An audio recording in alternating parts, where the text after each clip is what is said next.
Scene. No, I agree with you, by the way, that you can't just crowbar it in because you can't tell people they need a narrative. I guess I use narrative very broadly in developing character, in having a backbone to the game. Otherwise, it just becomes a very casual experience, and it doesn't make you want to go back and do the next round of it as well. So you've got a racing game. So I work for a company that needs more narrative than this racing game.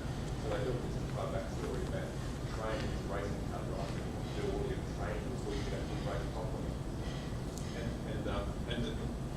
And the audience felt it was something of playing the game. They became really upset because it forced you to this artificial narrative that they thought would actually make that experience deeper. No, that's making you work for it. It's not fun. All right, thank you. Thank you. Yes. Another thing as well, and this is quite true to what David was saying, is narrative can, especially in games, doesn't just. Thanks, Mike. Narrative in games doesn't just come from story or characters or what this person has done back, because how many games are about space marines that have a chip on their shoulder? We don't want to hear that anymore. A brilliant game that's just recently came out for me was Far Cry 2, and the narrative in that was that I didn't care about was the narrative that the developer had actually laid down. The narrative that I really attached myself to was the emergent gameplay that happened. The fact that I very much play games that are based on good and evil, where I will become a good character, and I'll follow the righteous path. But in Far Cry 2, I felt like a predator. I felt like I was going around, I was killing off characters that I didn't need to, and I'd become a ruthless person and an embodiment of this. That's called GTA 4, isn't it? Exactly, but the fantastic thing about that is that the developers, the publishers and everything, you would never have had that in mind or know about the experience that I'm having in my lounge room thousands of miles away. And that comes from what David's saying, is because they've got the nice balance there where the gameplay can really help bring out the user-based experiences that are unique to them. And I think they're the strengths of narrative, in a sense, like the broad term that you're saying, that we need to speak to a developer. Cool. Well, I'm glad we're joining your association this year because I think there's a lot we can learn. And I don't believe that Animalogic is going to be developing every type of game. I think we're going to have to play to our strengths as well. Great visual innovation, strong characters, but we do absolutely have to understand what audiences are looking for. We're very good at knowing what our audiences are looking for in film and television. We now need to learn about what audiences are looking for in games. And even, I'll get to so, and even Giancarlo, who worked at DreamWorks for so many years, he was never satisfied with the game properties he was developing because they were just franchises. They were just formulaic output from, based on the box office that the DreamWorks properties were making. Some of them made money, but they weren't satisfying. They were younger as well, of course, but they weren't satisfying for him. So I look forward to this very discussion. Yes, last one. Is it true on the flip side that games can translate well into movies, like Tomb Raider? No, I think they equally suck most of the time. Seriously, I just think that once again it comes from a view of properties, of creative properties, a cynical view of them as a piece of business, as opposed to there being a filmmaker or a visionary who goes, I really like this idea, I'm passionate about this idea, I'm going to do something great with this idea. And I think that's where the flaw is. Across, whichever way it travels, I think that's where the flaw comes. That you try to crowbar something from one to the other. I can't remember who said, you might have said that designed a game first. Did you? I think. Yeah. I don't mean actually, but what you want to do is design the game to be the game. Mm-hmm. It doesn't have to be the same experience as something you have in movies. Mm-hmm. Otherwise, you're just trying to shoehorn in. Yeah. So I agree with all of that, and I think that where our opportunities come, where our common areas come, in thinking about both linear and non-linear, the game and the movie, at the time that we're developing the characters and the ideas. And in some cases, I think, and we've been finding this at Animalogic, we've had film properties proposed to us and we've gone, this could be a great game, but I don't think we're going to do this as a film. I think we'll take it into consider developing it as a game. equally, we've had properties that have come in that people have thought could be a game, and we've gone, this could be an interesting movie narrative. But the thing is to start think right from the inception of the idea to start thinking about the game.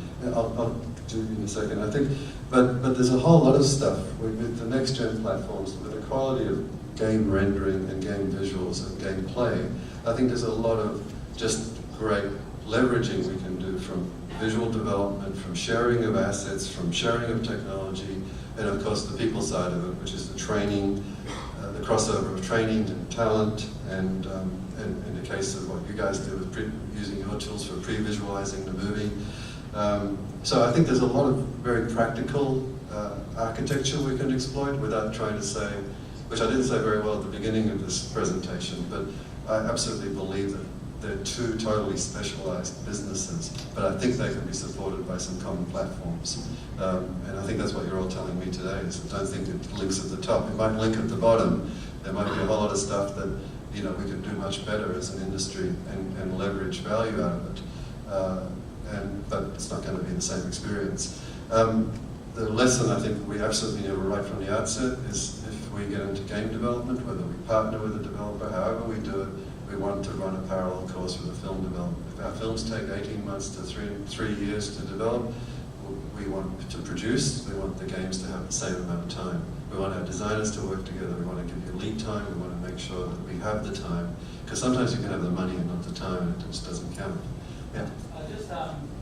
Did you take into consideration that you're actually creating the film and then developing the characters, you're going down the path of creating a game as well? Was that considered when obviously thinking about the IP? Did you think about, okay, we're creating the film, but we know we're going to create a game at the same time? Did you consider that? We're doing that now. We're doing that now, but we're not doing that universally. It's only if a particular project really stands out as having that opportunity. What it's doing for us, though, is sometimes when we would turn away a film property totally, it's making us rethink its value because we can see it as a franchise. Because that's the other thing I think as an Australian industry. It's once again, games do it better than film, but we need to own IP, we need to develop IP, own IP, develop franchises. We've got to have long tails for the projects that we're doing. We've got to create sustainable industry. And we've had a couple of projects that have come our way where we've gone, this could be a really good franchise property because we could make both work. They're interesting in both medium. Sorry, you had one more. Well, I was just going to mention, it's great to hear that you actually, when you guys went to set out to actually develop the IP, you considered that from the outset. Yeah. And I also think if you've got another strong IP, you want to partner with somebody, you can say, we definitely want to find somebody who's very similar to what Noel does. You're considering at the moment saying between Guardians. Yeah, look, I have to qualify Guardians. You're absolutely right, but it's absolutely wrong. Because the problem with Guardians is that it's being developed through Weeby, Warner Brothers Interactive Entertainment. Weeby have a formulaic approach to things. There are 2 great developers on the project in Australia, which I'm really happy about because at least the development's being done here. But I don't believe those developers have got the kind of budgets they need to create the level of game I think this project could support. Let me talk a little bit about Guardians of Good Hope because I'm conscious of time as well. After Happy Feet, we went into development as Animalogic Entertainment. We had a number of things on our plate. There was a book property that I was shown by a colleague, a very close ally at Warner Brothers, Chris Defaria, who's head of animation and visual effects there. It was owned by Warner Brothers. It was not a property we optioned. And it was supposedly not available to us. But I was in Los Angeles after the premiere of the movie, and I was in his office. I saw the books, and I thought, this is really cool. He said, well, you can't do anything with them because we own them, but take it away and read them. I read them on the plane, showed them to Simon Whiteley, Grant Fraggleton back at Animalogic. They were really excited, and we did some speculative visual development. And took that visitor back to the studio, and of course they got very excited by it. Went, well, maybe we could do something with you guys. We just finished with Zach. Zach was going on to Watchmen, which he was shooting in Vancouver, but he hadn't moved to Vancouver yet, and he saw some of the artwork, and he went, this is cool, I could get interested in this. So the project gained more and more momentum, and eventually we signed the development rights. I came on as the sole producer, Animalogic is the production company in partnership with Village Roadshow, and we had a huge movie greenlit with Zack Snyder at the helm. Lots of things that just, lots of things that converged at the right time. But we didn't have the control up front to be able to completely control